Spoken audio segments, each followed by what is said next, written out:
আমরা তিন বন্ধু, আমি, শামসুল আর কাতার ফেরত সেলিম।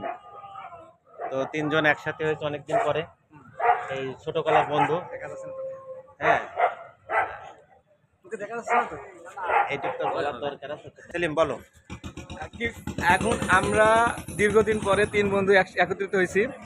আর কি ঈদের ছুটিতে বাড়িতে আসছি, আসার পরে এত ভালো লাগছে যে ভাষায় প্রকাশ করা যাবে না। জসিম কুষ্টিয়া থেকে আসছে, আমি কাতার থেকে আসছি। আমার আরেকটা বন্ধু আছে জসিম, এই শামসুল, ও তো গ্রামে থাকে, ওর ছোট একটা ব্যবসা আছে। আর আরেকটা বিষয় কি, আজকে আমরা তিনজন এত আনন্দ পাইছি, এত আনন্দ লাগছে যে আমার গ্রামে ইফতারি অনুষ্ঠান ছিল। সেই ইফতারি অনুষ্ঠানে 820 জন লোকের আমরা তিনজনা মিলে খুব কষ্ট করে 800 না 700 সাত করছি। এবং আমাদের মূল দায়িত্ব ছিল আমার বন্ধুবর শামসুল, এবং সেই সাথে আরেকজন ছিল মুহাবুল নামের একজন।